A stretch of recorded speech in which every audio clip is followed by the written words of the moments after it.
সংসারে অশান্তি না হওয়ার তাবিজ আমি মমতাজুল ইসলাম দিয়ে যাচ্ছি। এটা গায়ে হাতে পাছায় বাঁধান নয়, আপনারা মগজে রেখে দেবেন। আচ্ছা, অনেক সময় সকাল সন্ধ্যা স্বামী স্ত্রী একটু ঝগড়া অশান্তি হয় না? হয়। দেখবেন সকালবেলা চা খেতে খেতে গল্প করতে করতে একটু উল্টোপাল্টা হয়ে গেছে, ঝগড়া লেগে গেছে। এমন ঝগড়া লেগেছে দুপুরবেলা ভাত চাইছেন, কই গো হালিমার মা ভাত দাও, এরকম করছে, মুখ ঘুরিয়ে দিচ্ছে। তার মানে আমি আর তোর সঙ্গে কথাই বলবো না। তখন ও ভায়া হয়ে ওর মেয়েকে বলছে, হালিমা একজনকে বল ভাত দিতে। তার মানে ওর বউকেই বলছে আর কি। সারাদিন কথা বলছে না, এত চালাকি করছেন তবুও কথা বলছে না, অথচ আপনি ওকে খুব ভালোবাসেন। অনেক পুরুষ আছে তো কথা না বলে মাল লাগিয়ে দেয়। একদম না। নারী হচ্ছে অভিমানী। ও একটু অভিমান করেছে, একটু আদর করে যত্ন করে একটু ইয়ার্কি ঠাট্টা করে হাসি ঠাট্টা করে ওর অভিমানটা ভাঙাবেন, দেখবেন আরও আপনাকে বেশি ভালোবাসবে। কিন্তু ওকে মারতে যাবেন না। নিয়ে অশান্তি যখন হবে যেদিন, সেদিন নিয়ত করবেন মিনিমাম 100 বার ওকে সালাম দেবো। সকালে অশান্তি হয়েছে, দুপুরবেলা নামাজ পড়ে এসে বলবেন আসসালামু আলাইকুম। ও দেখবেন গাল তো দিতে পারবে না, অন্তরে অন্তরে বলবে ওয়ালাইকুম আসসালাম, ওয়ালাইকুম আসসালাম, এরকম করেও তো বলবে, বলবে না? বলবে। আচ্ছা, আসসালামু আলাইকুমের বাংলা মানে কি বলুন? আল্লাহ তোমার উপরে শান্তি বর্ষণ করুক। এখন সংসারে দুজনা চলছে কি অশান্তি, তাই না? ও বলবে কি ওয়ালাইকুম আসসালাম, তার মানে তোমার উপরেও শান্তি বর্ষণ হোক। এবার দুজনা শান্তি কামনা করছেন, এখন সকাল থেকে অশান্তি চলছে, তাই তো? বলুন, যদি 50 বার সালাম দান আর একবার সালাম যদি কবুল হয়ে যায়, অশান্তি আর থাকবে? কথা বলুন, থাকবে? থাকবে না। তার মানে যাদের স্বামী স্ত্রী অশান্তি প্রায় হয়, আপনারা বেশি বেশি সালাম দেবেন। এটা একটা ভালো তাবিজ কিন্তু ব্রেনে রাখার, মাথায় থাকবে। আপনি আজ কি যাবেন বাড়ি গিয়ে সালাম দিয়ে টেস্ট করবেন, কি বলবে জানেন? বাবা বুড়ো বয়সে ঢং করছে, সালাম দিচ্ছে, ওটা বলবেই। ঢং করো না তুমি, আর সারা কাল কেটে গেল, এখন মমতাজুলের বক্তব্য শুনে সালাম দিতে আইছে, তুমি বলবে, বলবে না? বলবে। আল্লাহ কি বলছেন? আল্লাহ বলছেন, ইয়া আইয়ুহাল্লাযীনা আমানু লা তাদখুলুল বুয়ুতা গায়রা বুয়ুতিকুম, তোমরা যারা ঈমান নিয়ে এসেছো এক অপরের বাড়িতে এবং নিজের বাড়িতে যখন প্রবেশ করবে, দরজায় দাঁড়িয়ে গিয়ে কি বলবে? আসসালামু আলাইকুম। উত্তর এলো না, আবার বলবে আসসালামু আলাইকুম। উত্তর এলো না, আবার বলবে আসসালামু আলাইকুম। উত্তর এলো না। দয়ার নবী বলছেন, 3 বার সালাম দেওয়ার পরে উত্তর যদি না আসে, তাহলে তুমি তোমার বাড়িতে ফেরত চলে যাও, এতেই তোমার জন্যে কল্যাণ রয়েছে। তাহলে কারোর বাড়িতে ঢোকার আগে কি বলে ঢুকতে হবে? আমরা কি বলে ঢুকি? দরজা খোলা দেওয়ার পরে বলছে, ভাবি কি করছো? ভাবি এখন ধরে নেন গোসল করছে, হতেও তো পারে, হ্যাঁ? না, প্রথমে দরজায় দাঁড়িয়ে আসসালামু আলাইকুম, শুনতে পেলো না? আসসালামু আলাইকুম, শুনতে পেলো না? আসসালামু আলাইকুম, ওয়ালাইকুম আসসালাম। আচ্ছা আচ্ছা, আমি দক্ষিণ পাড়ার মফিজুলের ছেলে আব্দুল করিম বলছি। প্রয়োজনের কথা বলবেন। 3 বার সালাম দেওয়ার পরে যদি উত্তর না আসে, কোথায় আসতে হবে ফিরে? কথা বলুন, বাড়িতে। যদি বলছেন এটা না অন্য জনের বাড়িতে, নিজের বাড়িতেও কি তাই? ইয়েস, নিজের বাড়িতেও তাই। আপনার বাড়িতে আপনার একটা বেটি আছে 16 বছর বয়স, বিয়ে দিলে দেওয়া যেতে পারে। কি বললাম বুঝলেন না? ও কুমারী, বিয়ে দিলে ও যৌবনে পদার্পণ করেছে, বিয়ে দিলে দেওয়া যায়। আপনি বাড়িতে নেই, ওর মা একটাই বেটি তো, আদরের বেটি, আপনি নেই বলে সদর দরজাটা লাগিয়ে ওর পিঠে পেটে একটু তেল লাগিয়ে দিচ্ছে। মায়েরা অনেক সময় দেয় না? আমার স্ত্রীও আমার বেটিকে দেয়, আমি যখন বাড়ি থাকি না, দেয় না? দেয়। পায়ে হাতে গায়ে সাবান মাখিয়ে দেয় মায়েরা, অনেক সময় দেয় না? দেয়। আপনার 16 বছরের বেটির নাম হলো তার নাসিমা। বাড়িতে আপনার স্ত্রী তার পিঠে তার পেটে তেল লাগিয়ে দিচ্ছে, তার মাথার উকুন বেছে দিচ্ছে, মাথাতে তেল লাগিয়ে দিচ্ছে। মেয়েটা গোসল করে এলাম, পরনে ভালো কাপড় নাই, একটা প্যান্ট পরে আছে, বারবুন্ডার মতো প্যান্ট, আর গায়ে কোন রকম একটা গেঞ্জি পরে আছে। মা বেটি দুজনা বলে কারোর সঙ্গে কারোর পর্দার ব্যাপার নাই। আপনি যদি হঠাৎ করে বাজার থেকে বাড়ি এসে যদি দরজা খুলে ঢুকে যান, আর আপনার বেটিটা যদি ওই অবস্থায় আপনাকে দেখে, আর আপনি যদি ওই অবস্থায় আপনার বেটিকে যদি দেখেন, বলুন তো আপনি বাপ হিসাবে লজ্জা পাবেন কি পাবেন না? পাবেন। আপনার বেটিও লজ্জা পাবে। ওই জন্য ইসলাম এমন সুন্দর একটা পদ্ধতি বলে দিয়েছে, তুমি নিজের বাড়ির দরজায় দাঁড়িয়েও বলবে আসসালামু আলাইকুম, আসসালামু আলাইকুম, আসসালামু আলাইকুম। দরজা খুলছে না, তখন তোমাকে বলা লাগবে, ও নাসিমার মা, আমি নাসিমার আব্বু বলছি, দরজাটা তাড়াতাড়ি করে খুলে দাও। তোমার স্ত্রী দরজা খুলে দেবে, তোমার মেয়েটা তোমার গলার আওয়াজ শুনে তাড়াতাড়ি করে ঘরের ভিতরে ঢুকে যাবে, ওড়নাটা গায়ে নিয়ে নেবে, দরজা লাগিয়ে জামা কাপড় পরে নিবে। আপনিও লজ্জা থেকে বাঁচবেন, আপনার বেটিটাও লজ্জা থেকে বেঁচে যাবে। যাবে কি যাবে না? যাবে। চলুন তাহলে এক অপরকে দেখে সালাম দেবো ইনশাল্লাহ। ওয়াইয়াদাতুল মারিজ, অসুস্থকে দেখতে যাব ইনশাল্লাহ। ওয়াইত্তিবাউজ জানাইজ, কেউ মারা গেলে জানাজা পড়তে যাবে ইনশাল্লাহ। ওয়াইজাবাতুদ দাওয়াতে, কেউ বৈধ দাওয়াত দিলে কবুল করবেন, এটা আপনার হক রয়েছে। ওয়াতাশমিতুল আতিস, হাঁচি হলে কি বলতে হয়? আলহামদুলিল্লাহ বলতে হয়, তাই না? তাহলে এটা আম ভাবে 5টা ভালো কাজ বলে দিলাম। এ মেয়েরা এদিকে বসে আছে, মেয়েরা বলছি বলছি বলছি এর মনে না বলছি, যে কটা লোকই বসে আছে না, ওইটা বললেই সব পালাবে। আমার প্রতিদিনের কাজ তো সভাপতি, ওই জন্য আমি বুঝি। তো তবু বসে আছে অনেক ভালো, ওইটা বললেই 1 মিনিট লাগবে সব লোকগুলো পালাতে। যাই হোক, মেয়েরা আছে তো, মেয়েরা। আচ্ছা, আমি একটা ভালো কাজ বলে দেবো মেয়েদের উদ্দেশ্যে, বলে দিই। দেখুন, শুনতেও ভালো লাগবে, আমল করলে আপনি জান্নাত চলে যাবেন। এই মায়েরা যারা আছেন ভালো করে শুনে নেন। এক, আল্লাহ নবী বললেন, আল মারাতু ইজা সাল্লাতু খামসাহা ওয়া সামাত শাহরাহা ওয়া আতাআত বালাহা ওয়া আহসানাত ফারজাহা ফাতাদখুল মিন আইয়ি আবওয়াবিল জান্নাতি সাআত। নবীজি কি বলছেন? একজন মহিলা জান্নাতের যে কোনো দরজা দিয়ে ঢুকে যাবে 4টি কাজ যদি করে। কটা? 4টা। আপনার স্ত্রী যদি এখানে এসে থাকে তাহলে ও শুনে যাচ্ছে আলহামদুলিল্লাহ। যদি না এসে থাকে, আপনাকে কাল সকালে ওর কানে কথা ঢুকিয়ে দিতে হবে। ইনশাআল্লাহ ঢোকাবো ইনশাআল্লাহ। এক, আল মারাতু ইজা সাল্লাত খামসাহা, 5 ওয়াক্ত সালাত আদায় করবে। 2, ওয়াসামাত শাহরাহা, 1 মাস সিয়াম পালন করবে। এই মেয়েরা,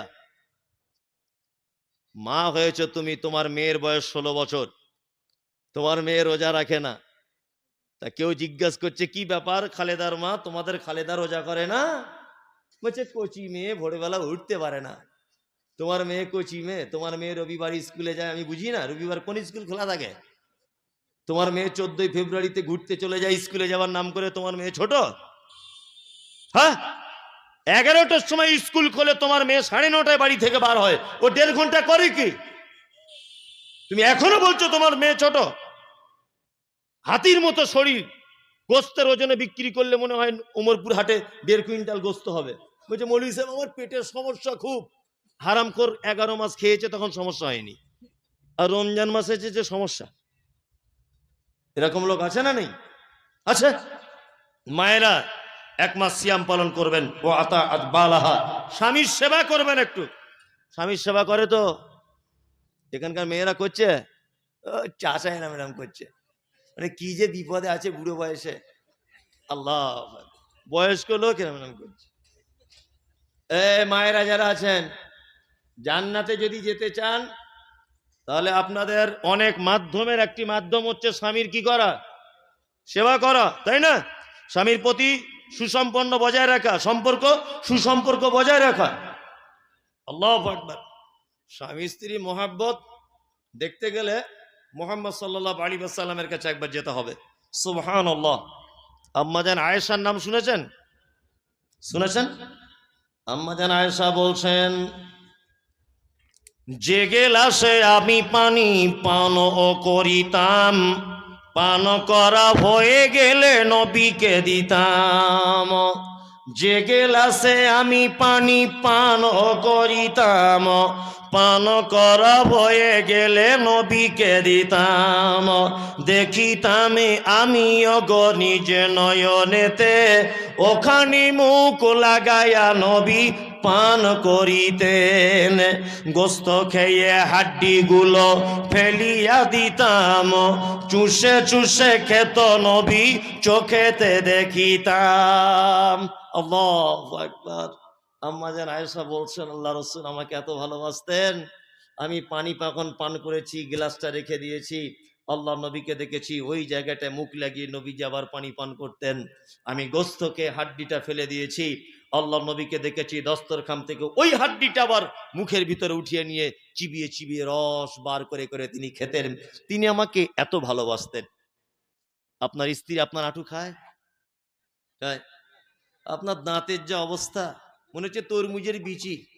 সারা সারাদিন ওই যে পান খেয়ে আর বিড়ি টানছে, সারাদিন ফুক পাক করে বিড়ি টানছে। ওর কাছে যে ওর বউ থাকে এটা আলহামদুলিল্লাহ বলুন। বাসে ট্রেনে উঠলে পর্যন্ত গন্ধতে বমি চলে আসে। আমি মনে মনে ভাবি যে মেয়ে ছেলেদের কপাল খুব খারাপ। অনেক মেয়ে আসে শুধু বাচ্চা কাচ্চা হয়ে গেছে বলে সংসারটা টিকিয়ে রেখেছে, তাছাড়া তোমার যা চরিত্র কবে বার হয়ে চলে যেত। শুধু কি করবে, বাচ্চা জন্ম দিয়ে ফেলেছে, আর কিছু করার নাই। কি বলছি বুঝতে পারছেন না? ছি ছি ছি ছি, কি চরিত্র আমাদের। ফজর আজান দিচ্ছে মুয়াজ্জিন, আসসালাতু খায়রুম মিনান নাওম। চাচার ঘুম ভেঙেছে, ঘুম ভেঙে বলছে মাসকুড়ার মা, এই মাসকুড়ার মা কি হলো? দেশ লাইটের কথা রাখলাম বলতে কি খুঁজে পাচ্ছি না। অথচ উচিত কি ছিল ওকে জিজ্ঞেস করা, আজ মাসকুড়ার মা দাঁতনটা কইরে, মেসওয়াক করতে করতে যাব, নিয়ে মাসকুড়ার মা বলে তোমার জ্বলনে ঘুমোতেও সুখ নাই, বালিশের তলায় দেখো। বালিশের তলা থেকে দেশলাই বার করে বিড়ি ধরিয়েছে বাড়িতে। সারা রাত রাস্তা বেশ মজা করতে করতে সুখ টান মারছে, মানে টানে টানে তৃপ্তি আনে, বেশ জুত করে টান মারতে পারতে ঠিক মসজিদের অজুখানাতে বিড়িটা ফেলে অজু করে এবার ঢুকেছে। মানে ফেরেশতারা বুঝতে পারছে কোন চিজ ঢুকছে এবার। আচ্ছা, বাসি মুখে যে টান, আস্তাগফিরুল্লাহ, ওর পাশে যে দাঁড়াবে ওরও নামাজ হবে না। কি বলছি, এরকম লোক আপনাদের এলাকায় নেই অবশ্য, আছে এলাকা, আপনাদের এলাকা আছে? এইখানেই চেক করলে যে কত পাওয়া যাবে। ওই যারা ওদিক থেকে উঠে গিয়ে আবার আসছে, কি করতে যাচ্ছে আমি বুঝি না, ফটফট করে দুটান মেরে নিয়ে চলে আসছে। খৈনি তবু এখানে এরাম এরাম করা যাবে চাদরের ভিতরে, কিন্তু ও তো হুদ্ধমা বুঝতে পারবে, সব বুঝতে পারছে। আমি তো মাদ্রাসায় ছিলাম, লাইন দিয়ে বিড়ি টানছে, আবার এসে এখানে বসছে। বুঝতে পারছেন না? আল্লাহু আকবার। তবে মেয়েদের আল্লাহ ধৈর্য দিয়েছে খুব। তাছাড়া ওর কাছে থাকে কি করে, গন্ধ, ওর জামা থেকে গন্ধ, মুখ থেকে গন্ধ, সারা শরীরে গন্ধ। ওর দাঁতগুলো আল্লাহ সাদা দিয়েছিল, তরমুজের বিচির মতো করে দিয়েছে পান খেয়ে খেয়ে। আল্লাহ তুমি আমাদের এই সমস্ত কাজ থেকে বিরত রাখো, বলুন আমিন আমিন। অথচ আম্মা জান আয়েশা কি বলছেন, যে গেলাসে আমি পানি পান ও করিতাম, পান করা হয়ে গেলে নবীকে দিতাম, দেখিতাম আমি ওগ নিজে নয়নেতে, ওখানে মুখ লাগায়া নবী পান করিতেন। গোস্ত খেয়ে হাড্ডিগুলো ফেলিয়া দিতাম, চুষে চুষে খেত নবী চোখেতে দেখিতাম। আল্লাহু আকবার, এত ভালোবাসা ছিল। মেয়েরা যারা আছেন, স্বামীকে যত্ন আহ্বান করবেন। বোন আপনার জান্নাতে যাবার একটি বড় মাধ্যম। নাম্বার 4, ওয়া আসানাত ফারজাহা, তুমি তোমার লজ্জাস্থানে হেফাজত করো।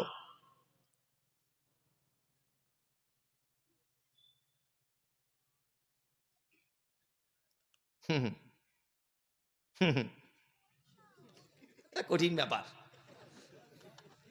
একজন প্রশ্ন করে দিয়েছে, প্রশ্ন বলবো না? না বললে হয়তো অনেক মানুষ রাগ করবে। হ্যাঁ, না বললেও রাগ করলেও বলবো, না করলেও বলবো।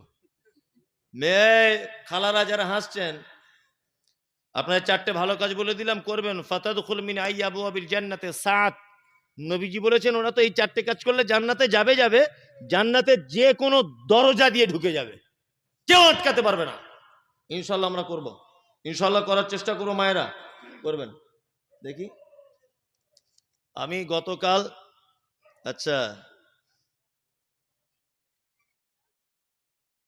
হুম,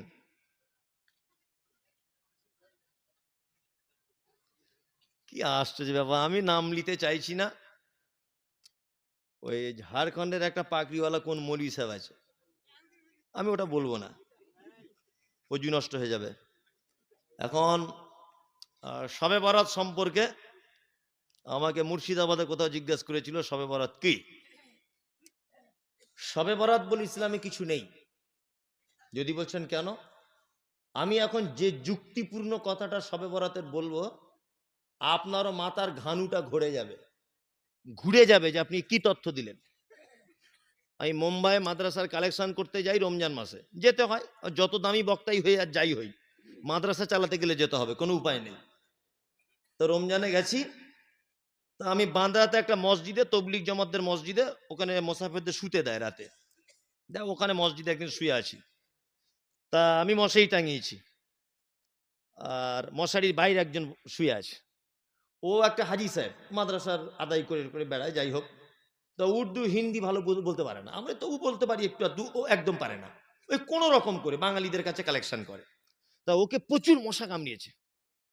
তা মসজিদের যে মুয়াজ্জিন আজান দিতে এসেছে, আজান দেওয়ার পরে ওকে জিজ্ঞেস করছে, হাজি সাহেব মশা কেমন কামড়ালো, এই না ঘুম কেমন হলো, হাজি সাহেবটাকে জিজ্ঞেস করছে, বাঙালিও। হাজি সাহেবটা তখন বলছে, ঘুম জিয়াদা হতা হয় লেকিন মশা বহুত কামড়াতা হয়। কেউ বুঝতে পারছেন না, ঘুম জিয়াদা হতা হয় লেকিন মশা বহুত কামড়াতা হয়। বলুন তো এটা কোন ভাষা? হেডমোহন আপনি বলুন কোন ভাষা এটা? এটা কোনো ভাষা? ভাষা এটা কোনো, যা শিক্ষিত মানুষ আছে, আপনি মৌলভী সাহেব নাকি, এটা কোনো ভাষা? ভাষা না তো, ভাষা না। তা এই ভাষাটার মতোই শবে বরাতটা। আচ্ছা বলুন, কোরআনের ভাষা কি? আরবি, তাই না? কোরআন আঞ্চলিক শব্দ ব্যবহার করেছে কিছু, কিন্তু সেটাও আরবিতে। যেমন আপনারা একটা জিনিস বোঝার চেষ্টা করুন, এইসব মানে বক্তব্যগুলো তো মানে অনেকজন দেয় না, মানে আমি দেওয়ার চেষ্টা করি আর কি, যাই হোক। আচ্ছা, হামজা জবর কি হয় বলুন? আ। আর আলিফ জবর কি হয়? আ। তা দুটোই উচ্চারণ যখন আ হয়, তা যে কোনো একটা ব্যবহার করা যেতে পারতো আরবি বর্ণতে, বর্ণমালাতে, তো দুটোই আ আনা হলো কেন?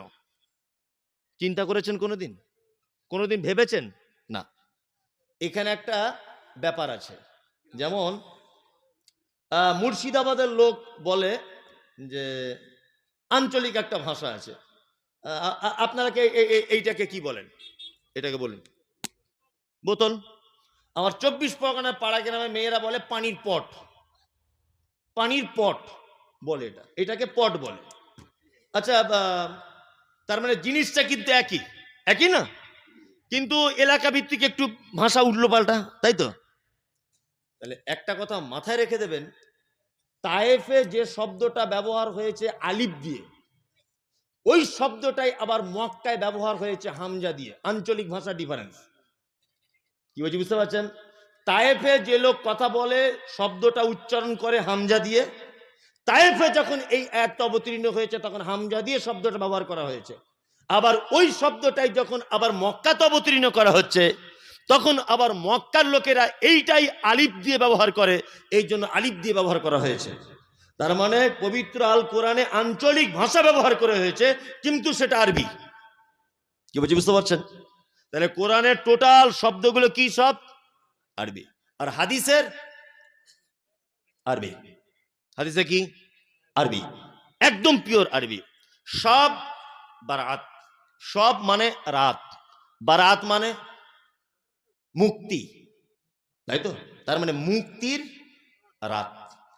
এইবার একটা কথা বলি, এই যে ঘুম বহুত হতা হয় লেকিন মশা খুব কামড়াতা হয়, এইটা যেমন কোনো ভাষা না, সব ফার্সি শব্দ, বারাত আরবি শব্দ, দুইটার মিশ্রণে একটি নাম তৈরি করা হয়েছে শবে বরাত। তার মানে বোঝা যাচ্ছে এই নামটাই চিটিংবাজি নাম, শবে বরাত। এটা হাদিস কোরআনে থাকতেই পারে না। কোরআনে কোন শব্দ আছে ফার্সির? আছে? তাহলে এই শব্দ কি করে ওখানে ঢুকবে? ঢুকবে কেন? মন গড়া তৈরি। আর একটা মজার কথা বলে দিই, আমি এইটা বলেছি বলে মুফতি ওই যে জাহাঙ্গীর না কি বলছে, জাহাঙ্গীর মুক্তি জাহাঙ্গীর খুব বাড়াবাড়ি করছে। কি বলছি বুঝতে পারছেন? ওদের যে কে মুক্তি টাইটেল দেয়, মুক্তি টাইটেল বাদ দিয়ে মুরগি দেওয়া ভালো। কি বলছি বুঝতে পারছেন না? আপনাদের এইখানে আর একটা কে আছে বহরমপুরে, এখানে এ আবার ফতোয়া দিয়েছে ব্যাংকের সুদ হালাল। মা কি মুক্তি না মুরগি জুবাইর না কি বলছে? জুবাইর মুফতি। মুফতি জুবাইর ফতোয়া দিচ্ছে, বলছে ব্যাংকের সুদ হালাল। আমি মনে মনে ভাবছি, যদি আমি হযরত ওমরের সময়ের লোক যদি হতাম, আর যদি তা না হয়, মোটামুটি আমি যদি এই মুহূর্তে বড় কোনো দায়িত্বের পদে থাকতাম না, তোর পাছার চামড়া তুলে দিতাম। আল্লাহ কোরআনে ডাইরেক্ট যেখানে সুদের ব্যাপারে হারাম ঘোষণা করছে, ও সেখানে বলছে হালাল, বলছে চলবে। আশ্চর্য ব্যাপার। এদিকে এবার শুনুন, যারা হালুয়া করছে, হালুয়া রুটি সবে বরাতে করছে না? করছে কি করছে না? করছে। খালা হালুয়া করলে কেন?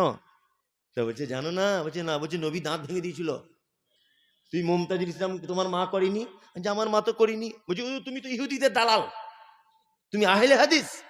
আমি আহলে হাদিস। তোমার মা সবে বরাতে হালুয়া করে না? বলছি না, করে না। খালা কি ব্যাপার, মোমবাতি জ্বালিয়েছো কেন? বলছে বাপ তুমি এটাও জানো না? বলছি না, আমি এটাও জানি না। বলছে তোমার খালু বাড়ি আসবে রাতে আজ কবর থেকে উঠে। বলছে ঠিক আছে বাড়ি আসবে, ঠিক আছে, তা সিঁড়ির ঘরে দিয়েছো কেন? বলছে যদি ছাদের দিক থেকে নামে, তাহলে সিঁড়ি দিয়ে নামতে অসুবিধা হবে, তোমার খালুর হাত পা ভেঙে যাবে। ওই জন্য আমাদের মৌলভী সাহেব বলেছে সিঁড়িতেও একটা লাগাবে। সব সিঁড়িতে ধাপে ধাপে ধাপে মোমবাতি জ্বলছে, খালু আসবে কবর থেকে উঠে সবে বরাতের রাত্রিতে। আচ্ছা এদিকে ফিরুন। আমার ছেলে বলছে আব্বা তোমার আর মায়ের যেদিন বিয়ে হয়, আমি বরযাত্রী গিয়েছিলাম, তোমাদের দুজনের মনে আছে? আচ্ছা বলুন, আমার কথা শুনুন। আমার ছেলে যদি বলে আমি তোমার আর মায়ের বিয়ের বরযাত্রী গিয়েছি, এ কথা সত্য না মিথ্যা? মিথ্যা মানে কি? পচা মিথ্যা, কিয়ামত পর্যন্ত বিশ্বাস হবে না। আরে তোর মাকে বিয়ে করব, তোর মায়ের কাছে থাকবো, তবে তুই পেটে আসবি, তবে হবি, তারপরে তো তুই, তাই না? জি। সবে বরাত করে আরবি কত তারিখে? শাবানের নিসফে শাবান 15 তারিখে, তাই তো? তাহলে 15 তারিখে খালা হালুয়া করেছে, গোস্ত আর পরোটা, নবী দাঁত ভেঙেছিল বলে। শাবান মাস পূর্ণ হতে কতদিন বাকি? 15 দিন। শাবানের পরের মাসটার নাম কি? রমজান। তাহলে এইদিকে 15 দিন, রমজানের 30 দিন, কত হলো? 45 দিন। রমজানের পরের মাসটার নাম কি? শাওয়াল। শাওয়ালের 1 2 3 4 5 6 7 7 তারিখের দিন, শাওয়ালের 7 তারিখে উহুদের ময়দানে তীরের আঘাতে আল্লাহ নবী সাল্লাল্লাহু আলাইহি ওয়াসাল্লামের দন্ত মোবারক শহীদ হয়েছে। তার মানে খালা যেদিন হালুয়া করেছে, আল্লাহর নবীর দাঁত ভাঙার 1 মাস 22 দিন আগে হালুয়া করেছে। খালা দাঁত ভেঙেছে মানে খালা পাক্কা ইবলিসের থেকে বেশি বড় শয়তান। আর এখনো দাঁত ভাঙিনি, ভাঙতে এখন 1 মাস 22 দিন বাকি, তুমি কেন হালুয়া করতে গেলে বিয়াদব? এটা শুধু লোকাল বেদাত না, এটা পচা বেদাত, পচা বেদাত সবে বরাত। এর সঙ্গে হাদিস কোরআনের কোনো সম্পর্ক নেই। মুহাম্মদ সাল্লাল্লাহু আলাইহি সাল্লাম শাবানে উম্মে সালমা রাদিয়াল্লাহু তাআলা আনহা তিনি বলছেন, আল্লাহ নবী সাল্লাল্লাহু আলাইহি সাল্লাম শাহরাইন মুতাতাবিআইন, পর পর 2 মাস সিয়াম পালন করেছেন, শাবানে আর রমজানে। তবে আমি এটাও দেখেছি শাবানে আল্লাহ রাসূল কিছু কিছু রোজা ছেড়েও দিতেন। এই কারণে বেশি বেশি করে সিয়াম পালন করতেন, যাতে এই 1 মাসের হিসাব আল্লাহর নিকটে পেশ করা হবে, বাৎসরিক হিসাব।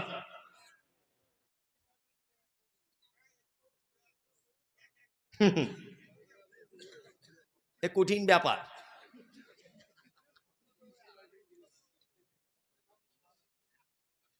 আচ্ছা শেখ, আপনি না উত্তরগুলো দেন। না না, আমি তো বড়।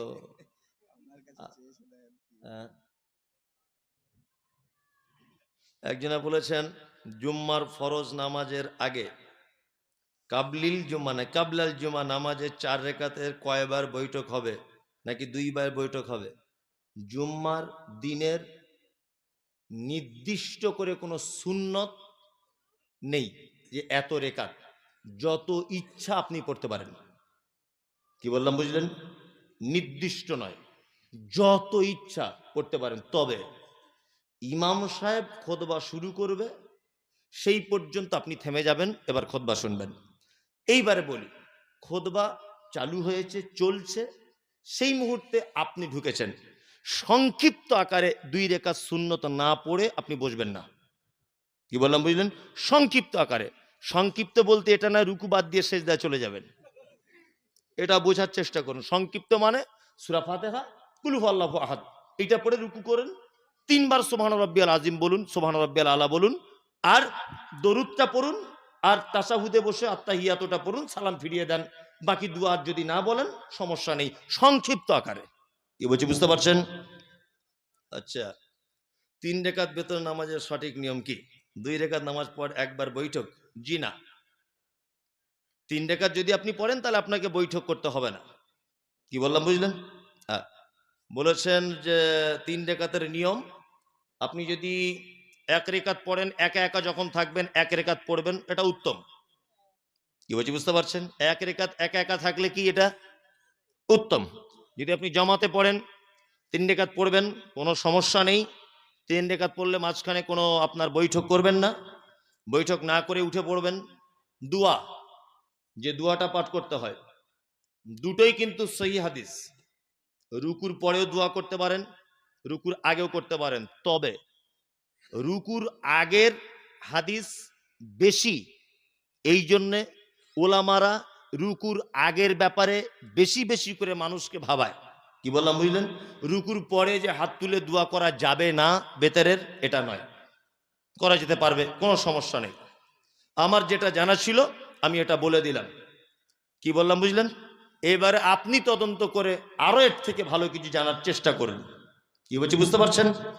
মাদ্রাসার জলসা, আমি বক্তব্য, ওই বাবা 1টা বেজে গেছে, মানে আধ ঘন্টা আপনার টাইম আমি নষ্ট করে দিলাম, এর জন্য আমি দুঃখিত। কি বললাম বুঝলেন? আধ ঘন্টা আমি টাইম নষ্ট করে দিলাম, এর জন্য আমি দুঃখিত।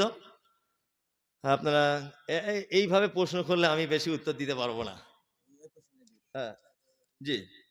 সমাজ থেকে চাঁদা তুলে মৃত্যুর ভোজ করা যাবে কি?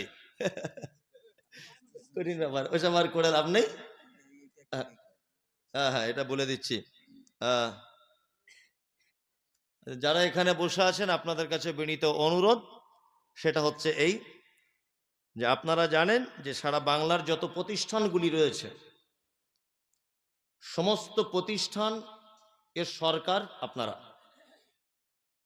সারা পৃথিবীতে এই মাদ্রাসা নামক প্রতিষ্ঠানগুলি তুলে দেওয়ার জন্যে কিছু মাথা মোটা বুদ্ধিজীবীরা গোপনীয় বৈঠক করে ষড়যন্ত্র চালাচ্ছে ভিতরে ভিতরে, যে মাদ্রাসা নামক স্থানগুলোকে কিভাবে তুলে দেওয়া যায়, শিক্ষা ব্যবস্থাটাকে চালাচ্ছে। কি চালাচ্ছে না? চালাচ্ছে। এখন এইগুলোকে টিকিয়ে রাখার দায়িত্ব কাদের? কাদের? আপনাদের, তাই না? আপনাদের কাছে বিনীত অনুরোধ যে আপনারা আমার আগের বক্তার কাছেও কিছু মাদ্রাসায় সহযোগিতা করেছেন, আপনাদের কাছে বিনীত অনুরোধ, শেষবারে আপনারা আপনাদের মাদ্রাসার জন্য আল্লাহর রাস্তে কিছু সাদাকা করুন। কারণ হচ্ছে এই মাদ্রাসার দান এমন এক দান যে এর নেকির ধারাবাহিকতা কিয়ামত পর্যন্ত পৌঁছে যায়। কিয়ামত পর্যন্ত নেকির ধারাবাহিকতা আপনি পাবেন। কি বললাম বুঝলেন? সাদকায়ে জারিয়া। আপনারা একজন ভাই বলুন যে আমার পক্ষ থেকে আমি 2000 হোক 5000 হোক মাদ্রাসার জন্য বরাদ্দ করলাম। একটি লোক বলুন ভাই, মেহেরবানি করুন। কেউ আছেন ভাই? আমি তো আদায়কারী বক্তা নয়, আমি ভালো আদায় করতে পারি না। কেউ আছেন? আরে ভাই, চলেই যখন যাবেন, ও আব্বা মায়ের জন্য 5000 একজন, ওই যে উনি মোস্তাক ভাই। আর কেউ আছেন ভাই? ও ধান, পয়সা না থাকলে ধান দেন, 1 বস্তা 1 মন। ভাই একটু পানি, 1 মন 1 বস্তা ধান। কেউ আছেন ভাই দেওয়ার মতো? আরে চলেই তো যাবেন, 10টা টাকা কাছে করে নিয়েছিলেন, ওইটা অন্তত দিয়ে একবার আপনার পবিত্র হাতটা আমার হাতে লাগিয়ে যান। আর কি বলবো? এই তো একজন 200 টাকা দিলেন, কোনো সমস্যা নেই। ভাই যারা আছেন অন্তত একটা 1000 টাকা করে তো 10 জন দিলে 10,000 হয়। 1 মন ধান দেন, 1 বস্তা ধান দেন। খালারা প্যান্ডেল ভেঙে যাবে। প্রত্যেকেরই ধান আছে, দেন, আপনারা দেন, সকলেই দেবেন। তুমি আসমানে থাকো প্রভু, আমি জমিনে। তুমি তুমি ধান ধান লেখান আপনারা, 1 মণ 50 কেজি 20 কেজি ধান লেখান, সকলেই লেখান। মায়েরা যারা আছেন আপনারাও দেন। জি, আরে 200 500 100 টাকা দেন, আল্লাহর রাস্তে দেন, সকলেই দেন। আসুন ভাই, দিয়ে যান, দিয়ে যান। জি, আমি তাড়াতাড়ি দেন, তাড়াতাড়ি দেন। জি, সকলেই দেন। আমি দানের কথা বলে দিলাম, বলা মানেই মজলিস শেষ হয়ে গেল। আর দয়া করে চলে যাবার আগে মজলিস ভাঙার দোয়াটা বলে যাবেন একটু।